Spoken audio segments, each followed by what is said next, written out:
Today we have Steve Bruneau. He's our guest speaker, and he is Vice President of Aviation at Polaris Aero, and he will be running through a very helpful tool to optimize safety procedures at your FBO. And if you have a single point device, you'll notice that there is an icon to learn more, particularly about this application. So I'm just going to hand over the microphone over to Steve and let him take it from here. Welcome, Steve. All right. Well, thank you, Monica. I really appreciate it. I really appreciate X-1 FBO working with Polaris on this. Very important to bring safety management to the FBO world in a way that makes it as seamless and simple as possible. So we're really excited to kind of get this going. So again, appreciate everyone's time today. What I want to do with today's presentation, we'll show you some stuff that is represented by our software as well as some of our services. But I think the main goal of today is to just provide some sort of why should you care about safety management? Of course, everyone cares about safety, but we want to show sort of examples of why doing it a little bit more structured way using technology like VOCUS, which my company makes, and then with the integration to X1, how some of that just gets better and better and quite honestly more achievable, if you will. So let's start with kind of if anyone follows Simon Sinek, he likes to talk about like defining your why. Why are you in business? How do you do what you do? And then ultimately, what do you do to accomplish your why, right? So when you think about FBOs, your why and why you're in business is because you're trying to provide a seamless passenger experience with luxury and comfort. That's what most FBOs are striving for. And that's, again, that's the end game. How you go about doing that is by providing secure and private facility with streamlined operations for passengers and crew. And in some instances, many of you have a 145 certificate as part of your FBO as well. So that's kind of the why and the how, but the what you actually do on a daily basis is really around focusing on the efficiency of your team, making sure they're trained appropriately, they're engaged in the process, and doing the procedures and such that you expect to achieve that seamless passenger experience. That's the end game. So I mention this because I want you to appreciate why SMS is going to help you achieve this. It's not just another software tool. And I think that's very important to kind of think about right from the beginning.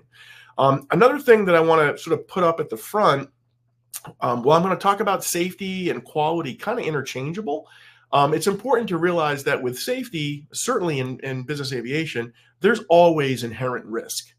So the goal of safety management is all about addressing hazards so that you improve the likelihood of having a safe operation.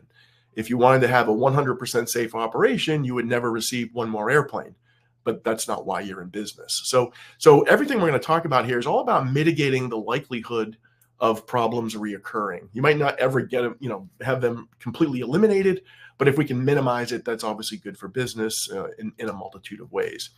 And then the other theme that I want to weave through today's presentation is that for any size operation, whether you're a single location FBO or a multi-location FBO or multinational FBO chain, you can improve your operation if you manage what you want to measure. And I'm going to talk about that because really that's where safety management really starts to become really valuable, because it's going to give you objective or data-driven decision-making that today might be done through gut feeling or experience and so forth. And having objective data just helps make sure not only can you make better decisions, but you can articulate it to your team in a much clearer fashion. So what I want to do to sort of start the topic is go through a case study of an FBO situation. And I'm not going to go into the super details of this, but I think it's important just to kind of lay it out as an example of where safety management systems would help you improve the operation. So in this particular case study, there was a line service tech who was positioning the fuel truck to fuel an aircraft, then started to walk with the fuel hose from the truck to the aircraft and felt some dizziness. In that process, collapsed and basically fell on the ground, struck their head on the ramp, and laid there unconscious for about 30 minutes before someone noticed this still body on the ramp.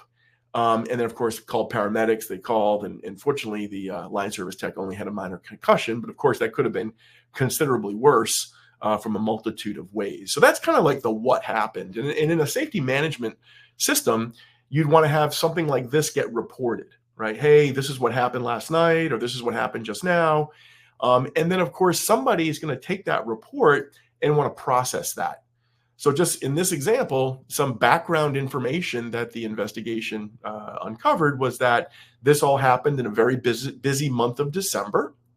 At this time of the year, the FBO was short-staffed. All the line service techs were overworked and extremely fatigued. This is them, talking about this. The injured line support tech had worked 16 days in a row. The event happened at night, and there was weather, heavy snow and high winds specifically. So there's a lot of causal factors going into this particular incident. More specifically, when they dug into how did this actually occur, it turns out that the management of the operation had kind of overlooked their current schedule and fatigue policies. Either just lost sight of them or just weren't really focusing on them. Just busy season, you know how that can happen, right? The injured line support tech had worked a double and only had a short break in between. This particular event happened in the 13th hour of work, which, again, we've all been there long days, and it's easy to see how that can happen when you're fatigued. And then turns out that the line tech had brought up the concerns earlier in the day, but was ignored by his supervisor. And then the last bullet there, this was the 7th fatigue-related injury at the FBO this year. I'm going to come back to that in a minute. So after doing all this background investigation, once this was reported, the corrective actions that this particular organization took to help avoid this in the future was to retrain management on what are the fatigue policies. They retrained the staff on how should they appropriately call out fatigue. The line techs were trained to better identify fatigue. They updated their scheduling software with duty limits to warnings and so forth when people were on extensive duty days. And then turns out we're able to then substantiate adding additional line techs to make sure that their manpower was appropriately suited for the heavy season. So you can kind of see this is sort of the path of what a safety management process would look like. You have something that gets reported, someone does the background investigation, and you come up with what you think is a reasonable fix. You can't always hire staff, you can't always retrain, but you can kind of look at whatever you can reasonably do to try to mitigate the risk of this happening again. So I'm going to come back to this, but I wanted to kind of put that out up front as an example of what a safety management system would do when something like this happens. Now, I did mention the manage what you measure. So when you think about adding an SMS within your organization, and you have to talk to your general manager or vice president or whoever about adding a technology to help this, you really need to think about speaking the language that they're used to. And again, they're used to looking at numbers and data to help decision making. And that can happen in a multitude of ways. The first way is, I like to say, this is an operation with one person, yourself, right? More and more today, we all try to help better manage our life using fitness trackers, just using a bathroom scale. We might monitor our retirement account or our savings account or whatever. And we use that data to determine whether we have to lose weight, start exercising more, start saving more, spend less, whatever. And as we see those numbers changing through time, we adjust our personal behaviors. The business is no different. So if you're an FBO and you're talking to the general manager, you can, bet a lot of money that they're looking at the budgets and the expenses, and they're seeing how things are tracking, and they're making decisions based off those numbers and how they're trending. So again, this use of data to help inform leadership decisions is really invaluable, whether it's an operation with one person or a giant operation. Safety management is the exact same thing. It's just we're going to track and manage safety information so that decisions can be made in a more informed fashion. So this is just a couple examples of something you might see in VOCUS SMS, where we're going to track, how many specific things were because of the FBO operation, how many things were fatigue related, how many were from the pilot or the airplane. Let's track lightning. Let's track maintenance issues. Let's track towing incidents. And again, you choose the kinds of things that you want to track because you already have a pretty good sense of where your hotspots are in your operation. So the tool gives you the ability to sort of cherry pick the things that you want to keep an eye on. And those are the things that you want to try to put a plan around to minimize and make sure those things go away over time, or certainly happen a lot less than they might have otherwise. So it's very important. But at the end of the day, when you have this kind of data from a system like VOCUS, this is the kind of thing that managers love to see because it gives them an ability to objectively form their plan. This isn't a gut feel. It's not Steve says or so-and-so thinks. It's no, the data actually shows that we're trending in the wrong direction, or this is happening more than we want it to be. So having data is imperative to good decision-making. In the system, when you're documenting what happened, it's imperative that you sort of document what were the deviations that occurred. Like you have a full-blown operation, there's a lot of moving parts in your operation, but there's a lot of things throughout the operation, specifically an FBO, like maintenance-related, de-icing, marshaling, facilities, aircraft movements, fueling. These are all activities that are in your processes and procedures that sometimes they go astray. And you want to keep an eye on how many times do we have a fueling problem? How many times do we have a cargo loading problem? Because then you'll get to the bottom of it, which I'll talk about in a minute. And then, of course, you just have sort of quality and customer service related stuff that's going to happen in the customer service front desk, all the way to the catering and other type ramp support type things as well. So the tool is really built to help flight departments, FBOs, maintenance, line techs, the whole gamut in and around business aviation from a standpoint of documenting those procedures that may have not gone as according to what you wanted them to be. So what is SMS? Real briefly, and again, this is not going to be one of those blah, blah, blah SMS things. Just want to give you the overview of what it entails. But we like to keep it simple. And SMS is really 4 components. The first one is just having a good safety policy. This is where your leadership basically suggests and encourages everyone on the team to, if they see something, say something. And they will affirm that if you say something, you're not going to be in trouble, unless, of course, you did something malicious. That's a different issue. But if there's something that you see that's problematic, you're going to get support if you submit that to the company to deal with it. So that's the basis of a safety policy. Safety risk management is that when there's a problem or even the perception of a problem, what kind of steps can you take to make sure you control the risk of it becoming a big deal? And then, of course, safety assurance is how you audit yourself, which basically means, are you doing the things that you're trained to do in all the different departments? And then last but not least is safety promotion. And this is when your organization will send out updates to safety information, send out lessons learned, new ways of doing things, update the training, all those sorts of things to make sure that everyone on the line is as up to date as possible with all the things that everyone in the organization is learning. So safety promotion is a vital part. So those are really the 4 elements of SMS. And I'm not going to go any deeper than that because really want to keep it that simple. And I'm betting a lot of money right now that you guys probably do already much of this. And a tool like VOCUS just really helps it be more effective. Now, the other thing that you're going to hear from me as a software vendor is I'm going to tell you that just turning on my SMS system by itself is not going to solve world hunger. You really need to combine the technology with good people, good process, and the technology.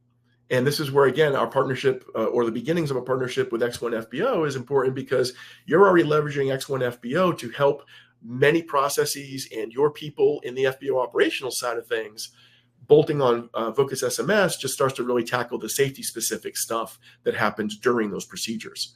But you've all been there with different places where you may have the best technology in the world, but no one was trained in it. So it really wasn't very effective. Or vice versa. You have the best people and the best processes, but the technology is not able to help you. And that's problematic as well. So when all 3 of those things are all highly tuned and working together, that's when your organization is going to work the best it can be. And that's why we're so excited to work with X-1 FBO, because we know their technology on the X-1 operational side is unmatched, as is ours on the SMS side. So we're really fired up about that. So let's talk about where it all starts. And a big part of safety management really does come from leadership. And if you're a leader on the call, I hope you'll really resonate with these points I'm going to make. If you're not a leader, this is stuff that you can help talk to your leadership about. Because at the end of the day, leaders need to help drive a lot of things that are corporate initiatives. So the first thing is making sure that the GM or your corporate leadership is really behind safety, that it really is something that they view as a core value and not just a priority. You'll often hear things like safety is a top priority until we have to make revenue, and then revenue is top priority. So you really want to have safety as just something that's woven through everything. Priorities change, core values do not. The second bullet is you really want to foster a culture where there's a willingness to share. So just by you guys participating in today's call, hopefully we'll have some Q&A at the end where you all be able to share some insights that you've learned and others can benefit from what you've learned. And when you ask people on your team to share information to improve the operation as a whole, you want to make sure that's non-punitive, right? You don't have someone get in trouble because they pointed out something that was problematic, unless they're trying to throw someone under the bus. That's a different issue. But if they're doing it under the auspices of just trying to improve the operation and safety for everyone involved, then that should be viewed as a positive thing, and make sure it's treated as such, so people don't get a bad rap on that. You want to encourage everyone on your team to constantly participate in any sort of safety-related events, whether it's webinars, online education materials, continuing safety education type things, all the different trade shows, and there's a lot of regional things they can attend, as well as stuff that gets put out there by Paragon Network, by even us in an OSO program that we have. There's a lot of stuff that people can constantly learn about safety to bring to the operational setting.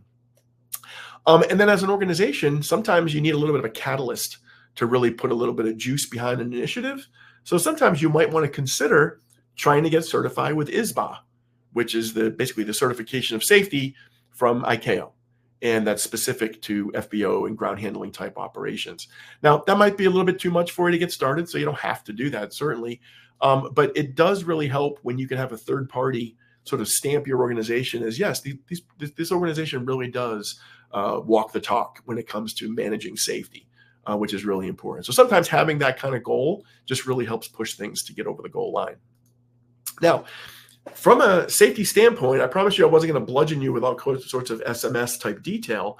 But if there's one takeaway I want you to think about safety, much like the case study I showed you a few moments ago, there's really about 6 key steps that you want to think about as the core of SMS. There's a lot of other minutia detail, but at the core level, the very first thing you want to do is make sure that the culture of the organization is such that people are very sort of easy about submitting reports, whether it's a small issue or a large issue. And I'm going to talk about that in a minute.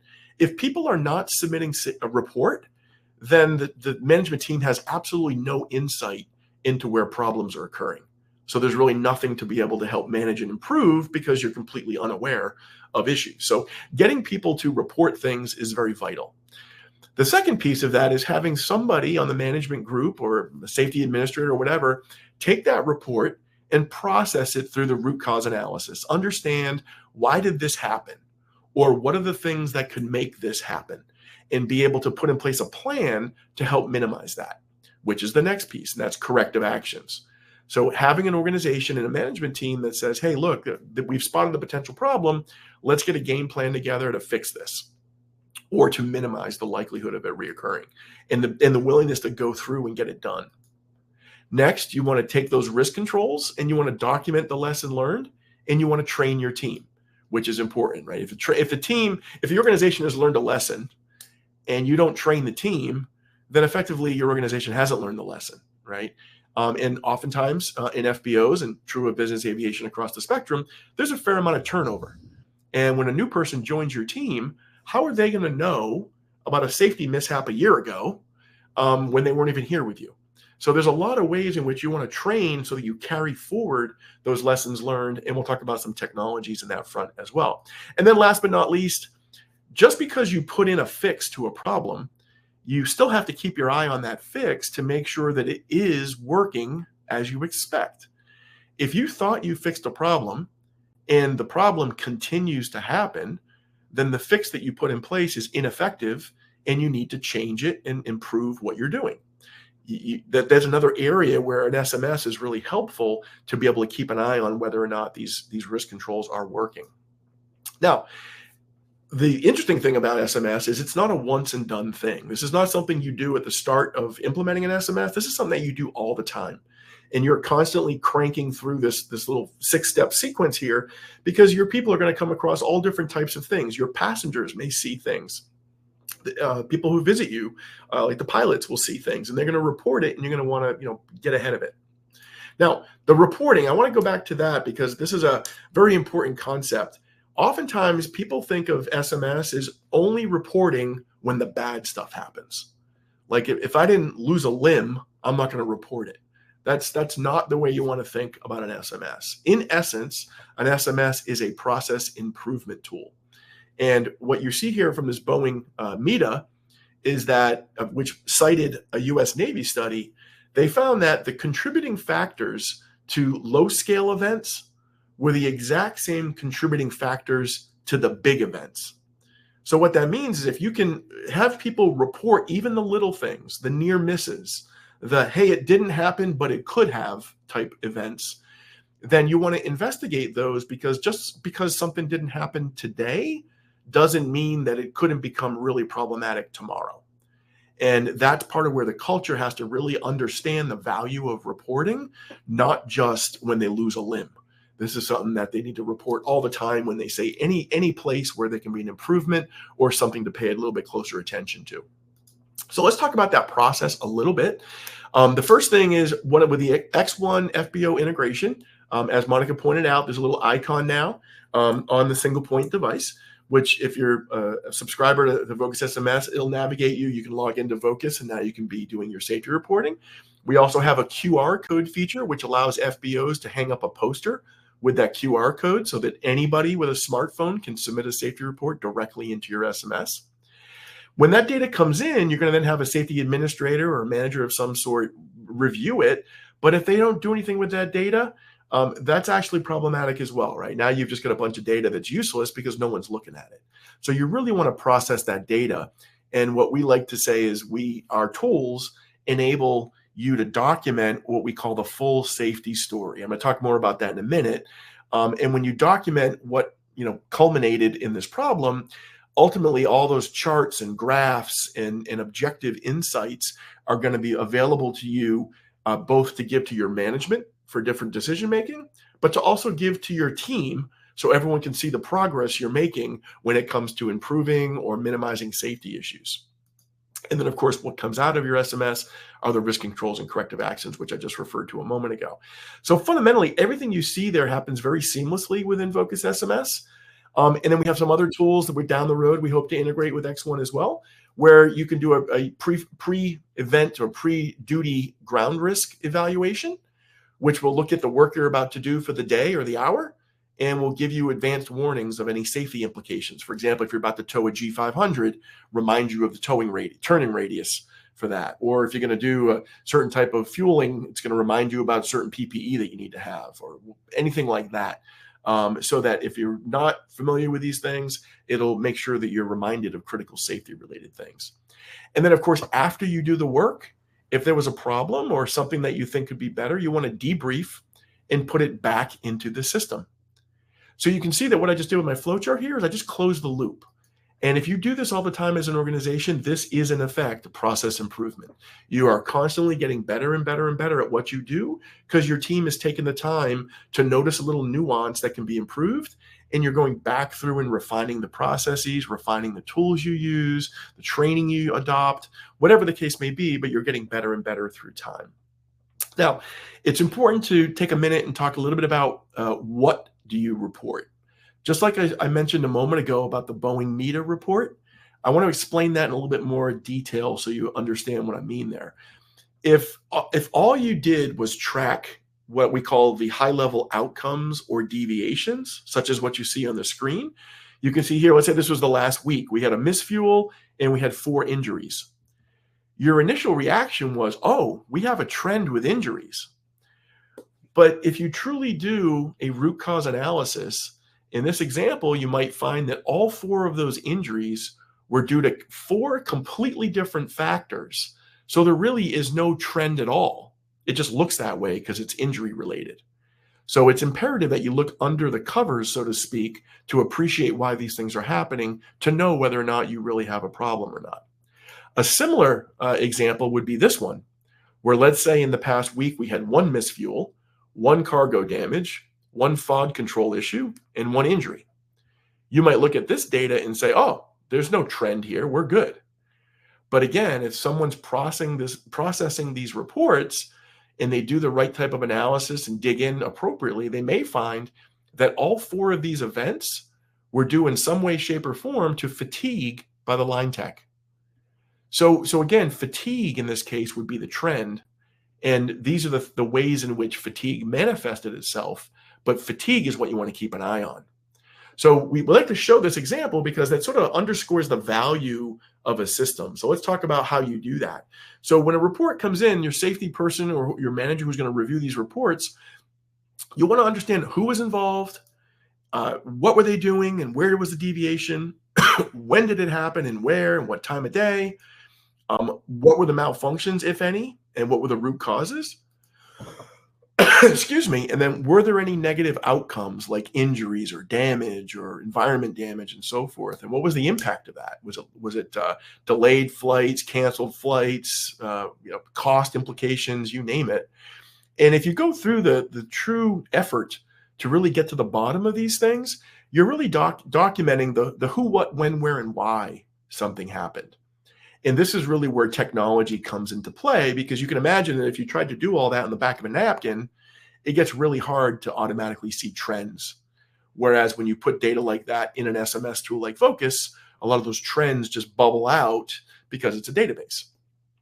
Just like you use X-1 FBO to make your operational setting efficient, you use a tool like VOCUS to make your safety insights more efficient. That's what we're here to kind of share you today. So let's go back to my case study. And I'm going to bring this up again. It's a bit of an eye chart, so I apologize. But I want to focus on getting to the bottom of something, right? We talked about busy months. We talked about a lot of fatigue in the group, nighttime weather, and so forth. But you can't just fix injuries when you say, go fix an injury, right? What you can fix is what led to the injury. So in this case, I've highlighted those corrective actions because those are the things that the operation can address. And if they appropriately address those things, those injuries will probably start to go away. You won't see them as often. Now, injuries can still happen, so it's not foolproof.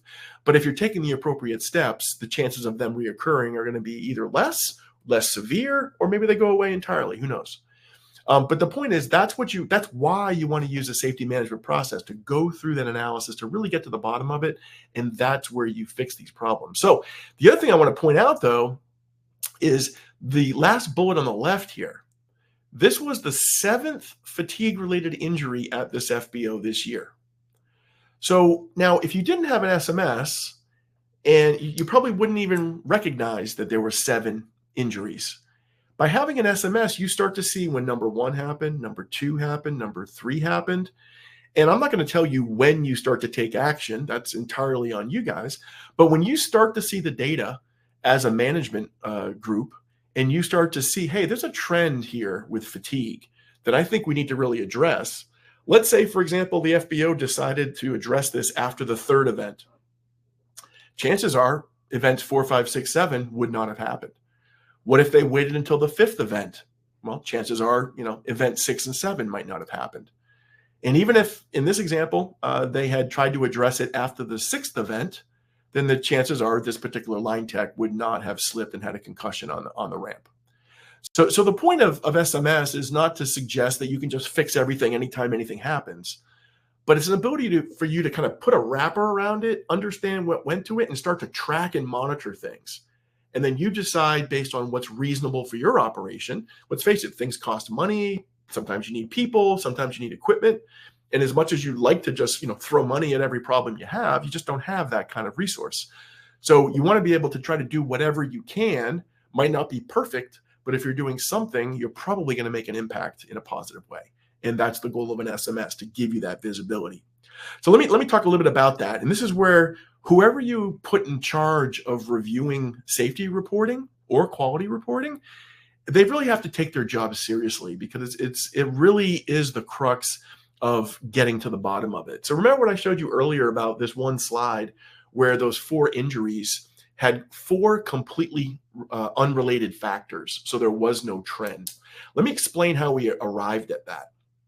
So if on 4 different occasions, somebody submitted a report about the injury, and the person who processes that report does it really flippantly or doesn't really dig in that much, then it might look like this, where injury number 1 was because they used the wrong tool. Injury number 2 was because they were doing something off-site in an area that they were unfamiliar with. Injury number 3 was some FOD-related thing. And injury number 4 was fatigue-related. So if they really didn't dig in, they would look at this, and that's why they would say, oh, well, all 4 of these things were unrelated, therefore there's no trend. But if the person who does review these does spend a little bit of effort talking to the people involved, understanding the full safety story that I mentioned a few moments ago, then you start to ask more and deeper questions to really get to the bottom of it. So maybe if you asked a little bit deeper question, you may find that in injury number 1, there was also some unfamiliar equipment. Injury number 2, turns out it was raining that night. Injury number 3, it was nighttime. So was injury number 4, nighttime. Okay, nighttime, that might be, fatigue might start to creep in when we're working at night, right? Then you ask a little bit more about these other things, and lo and behold, well, turns out injury number 1 was at nighttime. And we weren't aware of that when we asked the questions at the start. Injury number 2 was outdoors. Injury number 3 was a wrong tool. And then when you really keep digging in, turns out someone says, yeah, you know what? I think I was fatigued. And it turns out that fatigue truly was involved in every one of these 4 events. Now, again, this is all fictitious, but the point I'm trying to make is that if the person who gets these reports can take the time to really ask questions, talk to the people in a very constructive way, under the guise of, hey, we're really trying to get to the bottom of this so we know what's causing our problems, then that's how you bubble out the insights that you can manage by. And then one other way to look at this is when you start to capture who was involved. Let's say in each of these events, it was the same line tech, it was John Doe. Now, we're not going to capture John Doe because we want to punish John Doe, but it could be that John Doe has a new baby at home and isn't sleeping a wink. Or maybe John Doe has a sick family member living with him, and they're spending a ton of time taking care of that person, and they're not getting the rest they need. So the fatigue is carrying over into work. So having a conversation to say, hey, it seems like you're having a lot of fatigue. Is there anything going on that, getting in the way of your fatigue? Maybe we can adjust your work schedule in some way to help you out. Then that can really go a long way, A, for goodwill with that employee. But 2, once you solve the problem in his personal life or help him solve the problem in his personal life, then that won't carry into the work environment. Let's face it, that's real stuff, right? But what if it wasn't John Doe? What if the fatigue in each of these injuries was 4 different people? Well, fatigue is still the culprit, but in this case, it's 4 different people. So that would tell me as a manager that maybe it's our duty rules. Maybe it's the way we're scheduling work shifts that's causing the fatigue problem. It's not just one person. There's something wrong with the way we're staffing. So again, when you look at the data, it gives you the ability to really ask the right questions and start to get to the right solutions, which is why you do SMS in the first place. And in this example, what you'd want to do is you'd want to build risk controls that says, hey, if we think this shift's going to have fatigue, this person hasn't really worked in this environment much, and it's nighttime, then we want to have some way of warning that person that says, hey, when you're working under these conditions, we want to make sure you have like a buddy system, or you have something in place to make sure that you're not unconscious on a ramp somewhere and in deep trouble. So we want to put in place the appropriate mitigation advisories so everyone can be as safe as possible while still getting the job done. And that's why we're here, to get the job done. At the end of the day, this is where, if you're a maintenance organization, you might have an MRAT. If you use a GRAT, GRAT, that's a ground risk assessment tool, we have those as well, which we hope to integrate with X1 down the road as well. So let's get to the other elements of SMS, and then we'll get into some question and answers. The other 3 components of SMS, I'm going to go through real quickly here. The first one, we just finished safety risk management. This one is safety assurance. And what safety assurance is about tracking how you're doing against your procedures. So it really gets down to having audits and so forth, right? So you want to create safety performance indicators that help you manage what's important to your operation. And you want to set realistic thresholds of when you're going to act on something. For example, if you're going to allow, hey, we know we're going to end up with an occasional fuel spill, but we don't want to be like turning the world upside down if there's one fuel spill, right? We might allow for 2 a year or something of that nature. Yeah, I mean, that's entirely on you to decide, but I'm just using that as an example. You want to build something that makes sense for your operation. And you also have to know that whatever threshold you set to start taking action, you can change that. If you realize that your threshold is too high and you want to lower it, no big deal. If your threshold is too low and you want to increase it and it makes sense, then you do that as well. This is where, again, you're self-managing, but you are managing, which is really the crux of things. What this might look like in an SMS would be something like this, where we're going to track, how often are we getting fatigue-related reports and when are they coming in? And in this particular chart, you can see they came in October and they came in September.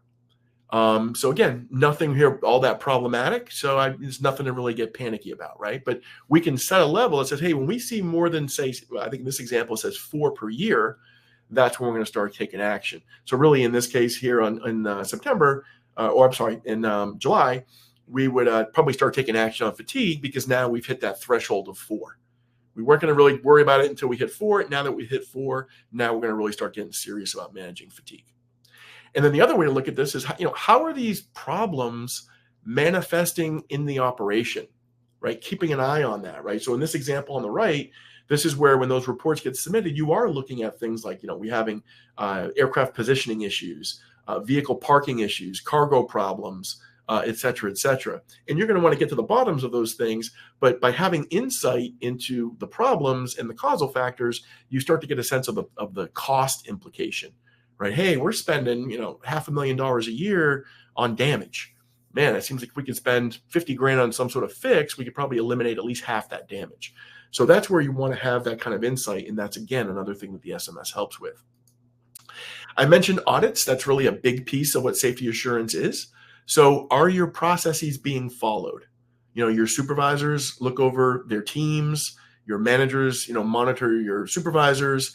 You want to make sure that the things that you train to are actually being done time and time again as trained. Very important. Are they achieving the outcome you expect, right? Doing a process to produce an inferior service makes no sense. So again, if somebody reports a problem that says, hey, we're doing a process like this, but I think the outcome could be better if we change the process, that's a good submission. You want to encourage your people to submit those sort of process improvement ideas, because in the end, it's all about producing a better service. And that's important to be able to track that. And then when you do monitor your findings coming out of these audits, are they being addressed? For example, let's say that line techs are not cleaning up the ramp after an airplane departs. There's just equipment scattered everywhere. And your procedure says when an airplane leaves, you have to put everything back in its appropriate spot.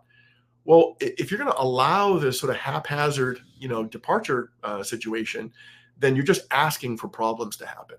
So you want to know that if somebody sees that this sort of thing's happening, that there's steps being taken to make sure that that doesn't continue to happen, and put a fix in place. That's important. So what that looks like in an SMS might look like this, where you can see by department, where are, the deviations happening against our normal procedures. And of those findings, how many of them are still open, i.e. we haven't fixed them yet, and how many have been resolved and so forth. That's a good management plan, making sure that your organization is being responsive to fixing issues. And then the other piece of safety assurance is making sure that the risk controls you have are effective, right? So what that looks like is again, why do we do this? Because we want to make sure that the fix isn't just about, fixing what happened yesterday. Excuse me. We want to institutionalize a fix so that these problems don't keep reoccurring. And at the end of the day, what that really looks like is, did we fix the issue and are the enhancements needed? That's where, again, the SMS tool will be able to show you, what are all the risk controls we're trying to put in place? Are they implemented already? Are they still in process? Where are we? And that's where the management of the organization can come into play to be able to say, hey, let's get that done by next week. Let's make sure, let's delay that for the following reasons, whatever the case may be. But you're looking at it in a way that allows you to make good decisions. Some other safety assurance process measurables are really intangibles. You might do things like culture surveys amongst your team. Our company does those. Those are not software related per se, but we will survey everyone in your company to get anonymized feedback, and then provide management with insights of things that people are talking about that they might not be bringing directly to your attention. That's a good thing to get a sense of where your culture is at. The second thing that you can see within your SMS is how often people are reporting problems anonymously versus having their name on it. When someone puts their name on it, that means they're not afraid of repercussions. If someone submits a report anonymously, that means they're a little bit worried about some blowback against them. And it's something you just want to be mindful of, right? If you're going to have the right kind of safety culture, you really should never have blowback, right? It shouldn't be frowned upon to report a problem.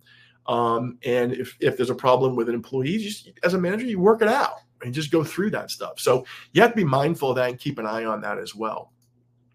And what that might look like in the tool is when you send things out for read and acknowledge, you want to know that information is going out all the time and people are being brought up to speed with new and better things all the time. And more importantly, when you send out some document that has great information to teach everybody something new, you want to make sure they read it. And all of that happens through VOCUS SMS as well. There's nothing worse than taking your time to document an improvement to the operation and you circulate it and nobody reads it. Suddenly your operation isn't improving at all because no one's doing what the document suggested you have to do. So again, that's a big part of what the tool helps facilitate as well. Then there's some things that you want to do promotion-wise. Safety promotion is another pillar. How often do you keep your team informed? Do you have routine or periodic all-hands safety meetings? And you want to share the data. What are we seeing? How often is fatigue becoming a problem? How often are we having injuries?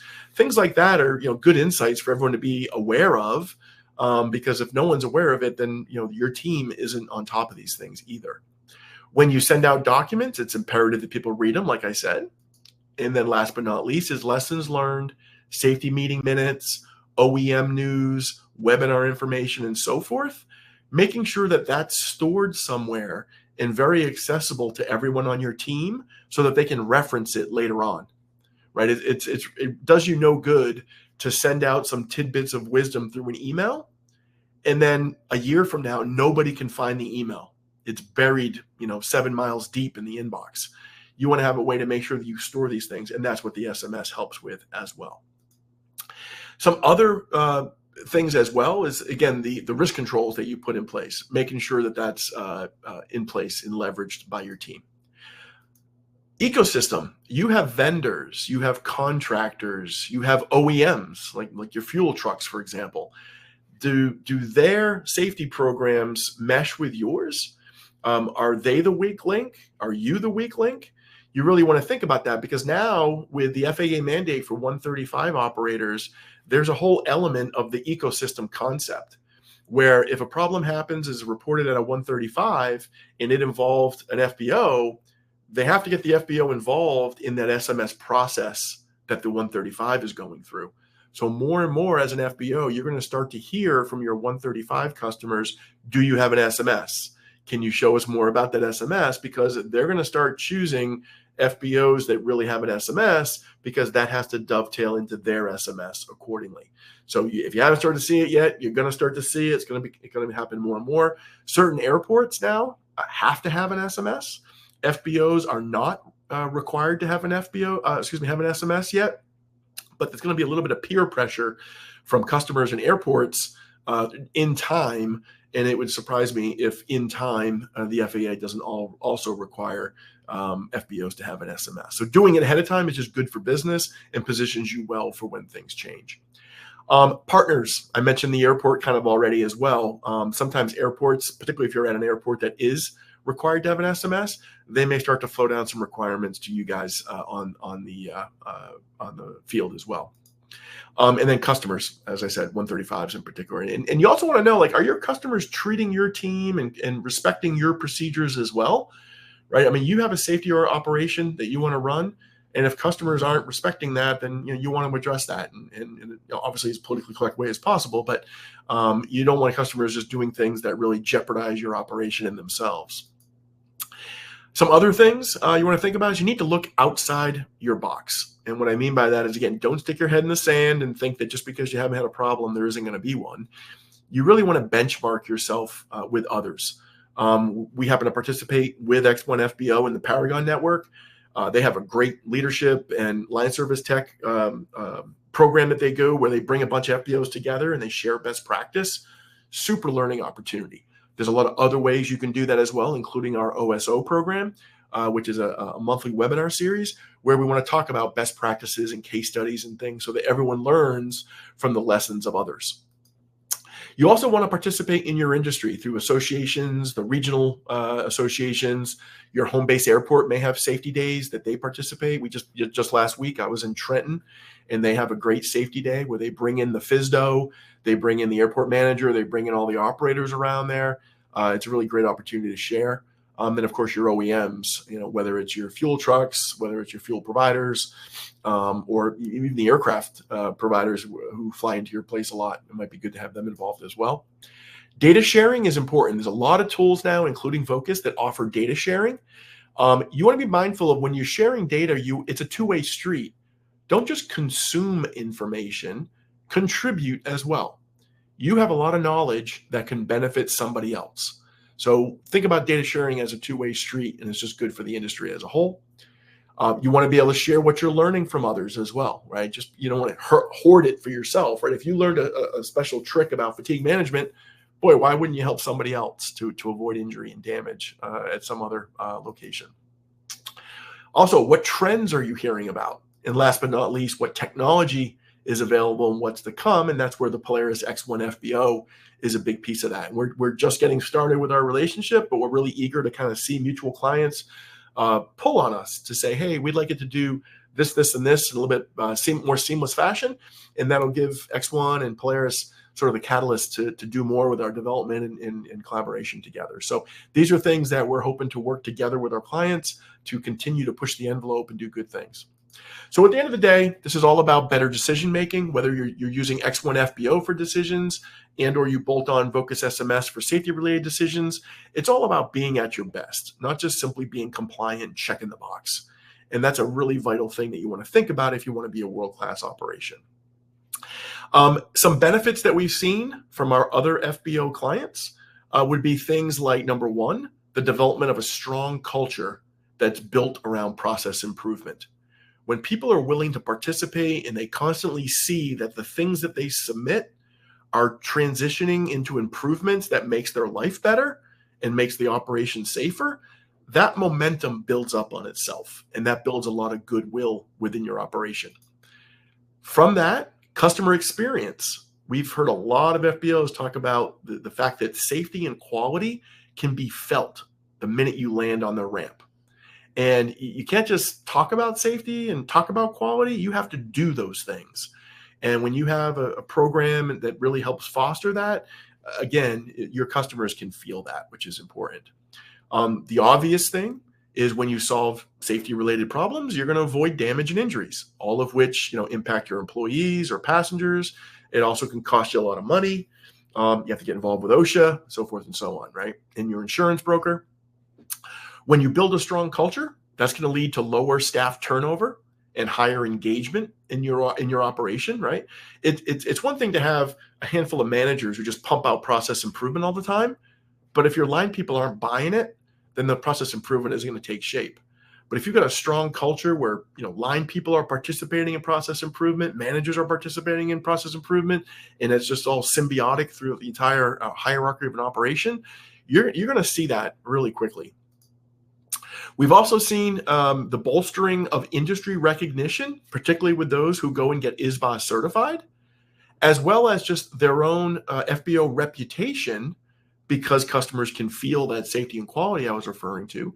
That ultimately drives more business. People start choosing your FBO because it's just a better and more effective experience as opposed to another one. So again, these are things that you want to do because you want to grow your business, right? We've also heard our FBO clients talk about improved insurance relationships. Now, this does not mean that if you put an SMS, they're going to immediately give you a discount. But what it does mean is that when you can objectively show an insurance underwriter that you have an active SMS with objective data, I can assure you that the discussion with your insurance policy will go a lot different than it would otherwise. So that's something that we hear in spades from all of our clients. And then last but not least, for your management team, data-driven decision-making goes a long way. That's way different than just, some gut feel, or that's the way it was when I used to work the line. If you're seeing things in the data, and that data is coming from your team reporting things, then you truly have your finger on the pulse of the operation. And then you have an ability with that data now to go back to your staff and be able to show them, hey guys, we have a real uptick in fatigue related problems. Here's what we're going to do about it. Retrain people, do whatever you need to do. And then what you'll start to see in the data is fatigue related things will come down. And you want to celebrate that with your staff to be able to show them that, hey, because we all bought into this fix, look at the data. It's going away, or it's being diminished quite a bit. And you want to celebrate that kind of a win because it took a team to produce that outcome. So parting thoughts, and then we'll wrap up for Q&A here. The parting thoughts start with this. No organization is too small to improve. So if you're today here representing a single location FBO and you're thinking, oh, this is overkill for me, it's not. This is something that you can do no matter how big you are. Manage what we measure. I hope that came across in today's presentation, and that's what an SMS helps you do. It gives you the objective data so that you can manage what you're seeing, just like a profit and loss or a balance sheet for the general manager, or just like your iWatch when it comes to tracking sleep and fitness and so forth. Culture and leadership is important, right? If the culture and leadership doesn't buy off on safety and quality, well, you can't expect those things to be the outcomes that your clients and visitors feel.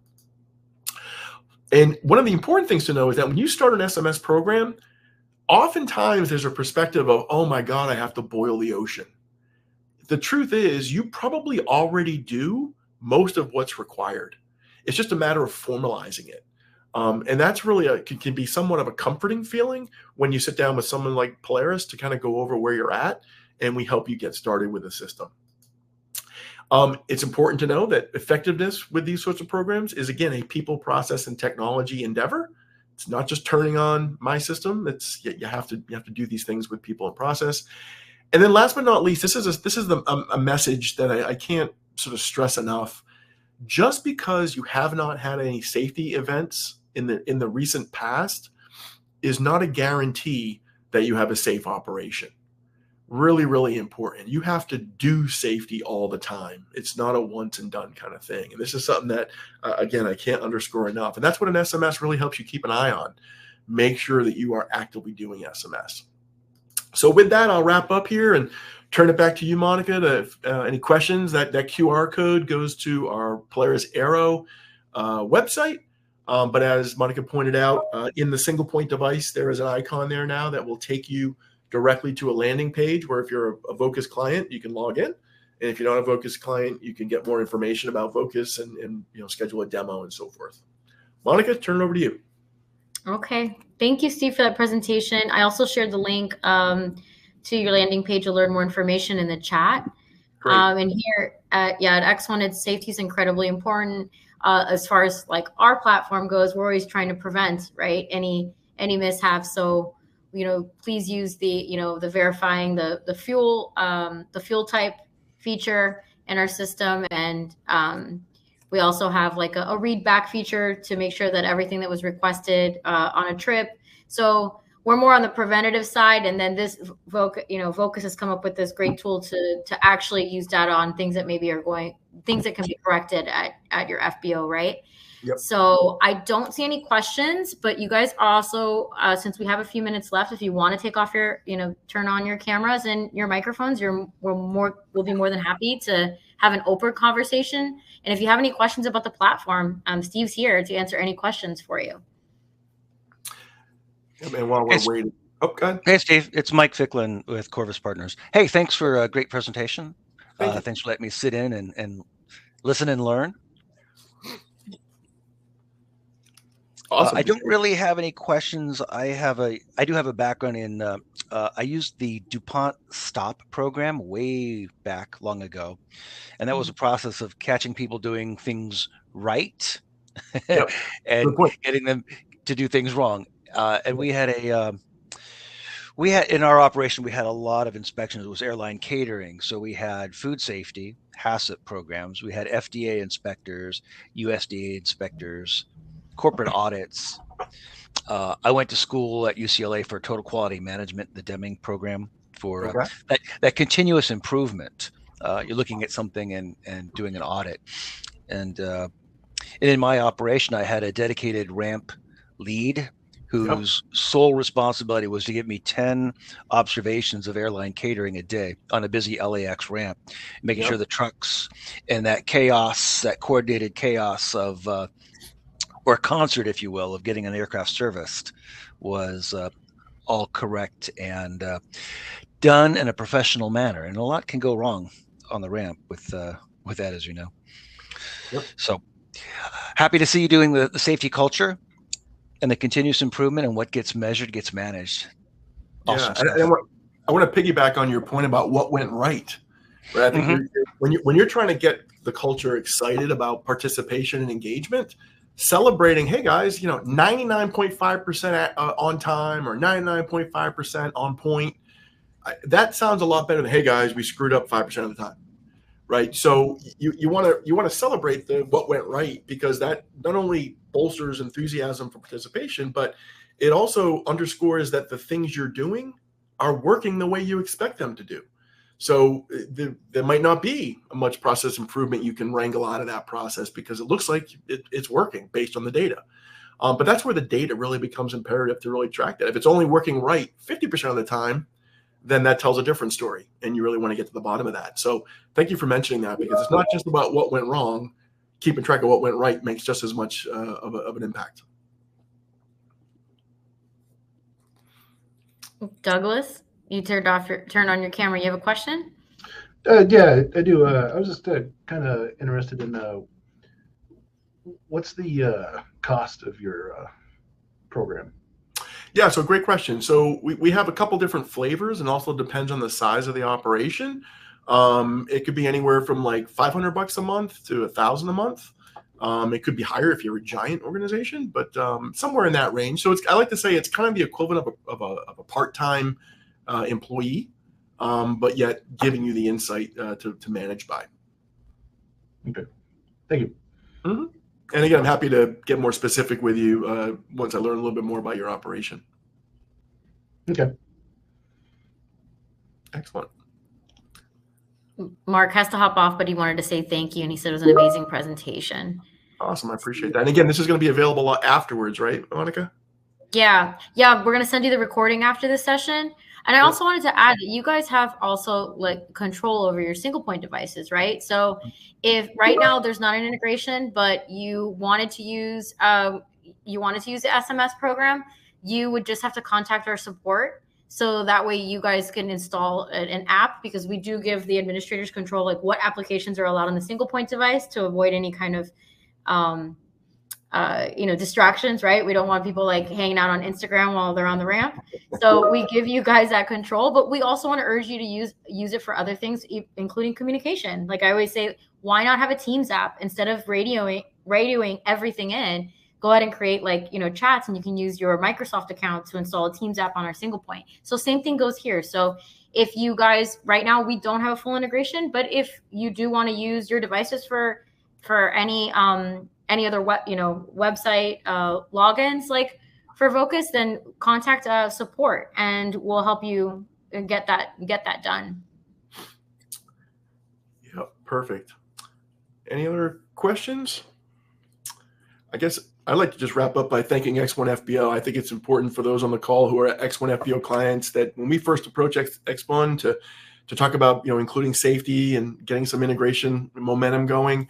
One of the things that impressed us right from the jump was Steve Tubbs basically said to us, well, we've been listening to our clients, and a lot of our clients are asking us about safety. So, this is a timely conversation, and we wanted to reach out to you as well. So we were excited to hear that. And we're the same way. We listen to clients. We try to make things as simple and effective as possible. So I think we're really eager to move forward and hopefully get more mutual clients working with us, and it'll drive some of the things that we do with the technologies we both have. Yep, we're all about progress. So thank you, Steve, for your time today. And if no one has any more questions, then I'll go ahead and end our session. Great. Thank you so much. Okay. Thanks, Bye-bye. Steve. Bye.